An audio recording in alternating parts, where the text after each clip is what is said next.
வணக்கம் நண்பர்களே, நம்ம மலேசியில் இன்றைக்கி நம்ம மாசா கிளாஸாக கெஸ்ட்டாக போகுது அப்படின்ற விஷயத்தை தான் பார்க்க போகிறோம், பேச போகிறோம். உங்கள் வீடியோக்குள்ளே போகல. ஆமாங்க, என்ன நடந்துட்டு இருக்குன்னு ஏற்கனவே உங்களுக்கு தெரியும். டான்ஸு, ஆட்டம், பாட்டம், கொண்டாட்டம் எல்லாம் ஓகே தாங்க. இதுக்கப்புறம் தாங்க முக்கியமான சுவாரஸ்யமான விஷயமே.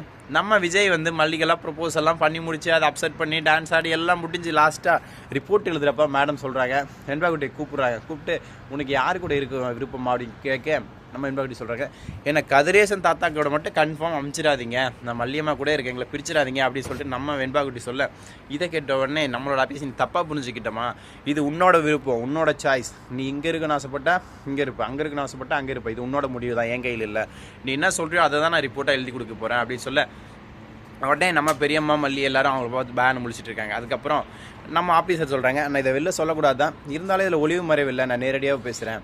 என்னென்னா, நான் இது வரைக்கும் எத்தனை வீட்டுக்கு இந்த மாதிரி போயிருக்கேன், ஆனால் எங்கே போனாலே நான் வெளியால் அப்படின்ற ஃபீல் தான் இருக்கும். ஆனால் உங்கள் வீட்டில் தான் இந்த குடும்பத்தில் நான் ஒரு ஆள்ன்ற மாதிரி ஒரு ஃபீல், சந்தோஷம் எனக்கு கிடச்சிது.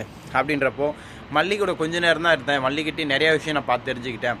ஒரு வேலைக்காரியை எப்படி என்ன தான் பணம் வசதி இருந்தாலும் அதில் வேலைக்காரியை எப்படி பொறுமையாக நடத்தணும் அப்படின்ற ஒரு தன்மை, எப்படி சொல்கிறதுக்குன்னா ஒரு தன்மையும் ப்ளஸ் அது கூட ஒரு பாசம், அது கூட ஒரு கேர், இந்த மாதிரி எல்லா விஷயத்தையும் நான் மல்லிகிட்ட பார்த்துட்டேன். ஸோ அதனால் இன்னும் நம்ம மல்லி தான் வின்னர் அப்படின்னு சொல்லிடுறாங்க. ஸோ இதை கேட்டோன்னா ராஜேஸ்வரிக்கு ரஞ்சிதாவுக்கும் கேஸ் பொங்கி வெளியே வருதுங்க. ஆமாங்க, வயலான்னு உர தள்ளுது அப்படின்னு சொல்லணும் ஆசை தான், பட் அது உங்களுக்கு தொல்லாது, இப்போதைக்கு தள்ளாது, ஏன்னா கியூட் ரிலீஸ் இல்லை, அதனால் தள்ள வாய்ப்பு இல்லை.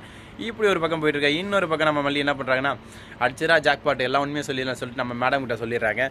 என்னங்க பண்ணுறது, நம்ம ஒன்று நல்லது நினச்சி செஞ்சாலும் அது கெட்டதாக போய் முடியுது, யாரும் நம்மளை புரிஞ்சுக்கிறதே இல்லை அப்படின்ற மாதிரி ஒரு மன கஷ்டத்தை அங்கே வெளிப்படுத்த உடனே நம்ம ஆஃபீஸை நோண்டி கேட்குறாங்க, யாரை சொன்னீங்க, சொல்லுங்கள், இந்த வீட்டில் யாராவது உங்களுக்கு கொடுமை பண்ணுறாங்க தான், அதை செஞ்சு உண்மையாக சொல்லுங்கள், நான் பார்த்துக்கிறேன் பேசிக்கிறேன் அப்படின்னு சொல்ல உடனே நம்ம மல்லி சொல்கிறாங்க, இல்லைங்க நான் ஆண்டவனை சொன்னேன், நம்ம நல்லது தான் நினச்சி ஒரு விஷயத்தை செய்வோம், ஆனால் அது கெட்டதில் போய் முடியும், அது ஏன் எதனால் நமக்கும் தெரியாது, அது ஆண்டவனுக்கு தான் தெரியும், ஸோ எல்லா தப்பு ஆண்டவனோட தான் அப்படின்னு சொல்லி மல்லி அதோட புல் ஸ்டாப் வைக்கிறாங்க.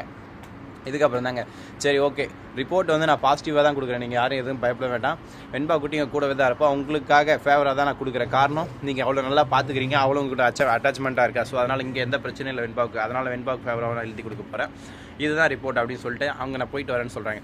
அந்த டைமில் எனக்கு ரிப்போர்ட்டுக்காக ஒரு ஃபோட்டோ வேணும் வாங்கன்னு சொல்லிட்டு ஃபஸ்ட்டு செல்ஃபி ஆய், அதுக்கப்புறம் ஃபோட்டோ ஓய் அப்படி மாற்றி எடுத்துக்கிறாங்க. ஏன் எதுக்காகன்னு பார்த்தீங்கன்னா, ஒன்று செல்ஃபி ஃபார் மெமரிஸ்க்காக, அவங்க இந்த மாதிரி ஒரு வீட்டுக்கு வந்து அவங்களுக்கு பிடிச்ச வீட்டில் ஒரு செல்ஃபி எடுத்துக்கிறாங்க. ரெண்டாவது ஃபோட்டோ ரெக்கார்டுக்காக, ஆமாங்க இவங்க ரிப்போர்ட் சப்மிட் பண்ண ரிப்போர்ட்டில் இந்த ஃபேமிலி இவங்க இருக்கான்னு சொல்லிட்டு ரிப்போர்ட் சப்மிட் பண்ணோம், அந்த ரிப்போர்ட்டில் மென்ஷன் பண்ணுறதுக்காக. ஏன்னா வாழ்க்கையில் எவ்வளோ பெரிய நீங்கள் வேலை கஷ்டமான ஹார்ட் ஒர்க் செஞ்சாலும் அந்த டைம் பாராட்டு மட்டும் தான் கிடைக்கும், அவ்வளோதான். அதுக்கப்புறம் அதுக்கான ஊதியம் மற்றது எல்லாமே நீங்கள் ரிப்போர்ட் கொடுத்தா தான் கிடைக்கும். சூப்பர் அருளா அந்த வேலையை முடிச்சுட்டான், பக்காவாக பண்ணி கொடுத்துட்டாப்பா, நைஸ்பா அப்படின்னு சொல்லுவாங்க. அது அவ்வளோதான் முடிச்சு, அப்பயோட முடிச்சு. அதுக்கப்புறம் நீங்கள் ரிப்போர்ட் ரெடி பண்ணி கொடுத்தா தான் அது பேசும், காசு கொடுக்கும், எல்லாம் கொடுக்காது. ஸோ அந்த மாதிரி நம்ம ஆஃபீஸரோ ரிப்போர்ட் ரெடி பண்ணி கொடுத்துட்ருக்காங்க. இந்த ரிப்போர்ட் வாங்கி இதுக்கப்புறம் வெண்பாக்குட்டி இங்கே இருப்பலாம், கதிரேசன் கூட காத்தா பறந்து போவாங்களா அப்படின்ற விஷயத்தெல்லாம் யோசனை நீங்களே சொல்லுங்கள். இவ்வளோ சொல்லி உங்களுக்கு புரியலாம், நான் ஒன்றும் பண்ண முடியாது. இப்படி ஒரு பக்கம் போயிட்டுருக்கேன். இன்னொரு பக்கம் காலையிலே குளிச்சுட்டு டிப்டாப்பாக ரெடி ஆகலான்னு சொல்லி குளிச்சா வீடியோ போட டைம் ஆச்சு, வாடாண்டி என் ஃபோனை நான் கூப்பிட்டு வந்துச்சுங்க. இந்த ஃபோனை வச்சு என்ன பண்ணுறது தெரியல, இனிமேல் தான் சரி இது பேச்சும் கேட்கலான்ட்டு வீடியோ போட வந்துட்டேன். வீடியோ போட்டு முடிச்சுட்டு அதுக்கப்புறம் தான் போய் குளிக்கணும். குளிச்சு முடிச்சிட்டால ட்ரெஸ் மாற்றிட்டு இங்கே ஒரு கடை இருக்குது பக்கம், அது பேர் நைட் வெப்ஸ்னு ஒரு கடை. அங்கே போனால் 2 தோசை, ஒரு சாம்பார், ஒரு சட்னி, ஒரு டீ, 5 ரியாலா 6 ரியாலா, சாரி 500 பைசா, நம்ம ஒரு காசுக்கு என்னங்க ஒரு 1 ரியால்னா 200 100ரூவான்னு வச்சுக்காங்க.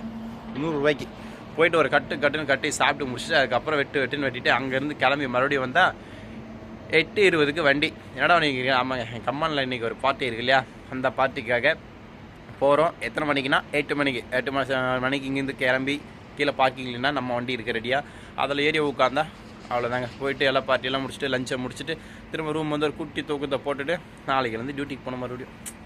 வாழ்க்கை எப்படி போகுது பார்த்தீங்களா? ஸோ இப்படி போயிட்டு நம்மள இதுக்கப்புறம் என்ன நடக்குன்ற அடுத்தடுத்த வீடியோ அப்லோட் பண்ணுறேன். Thank you so much. Tata, see you, bye bye. This is your all.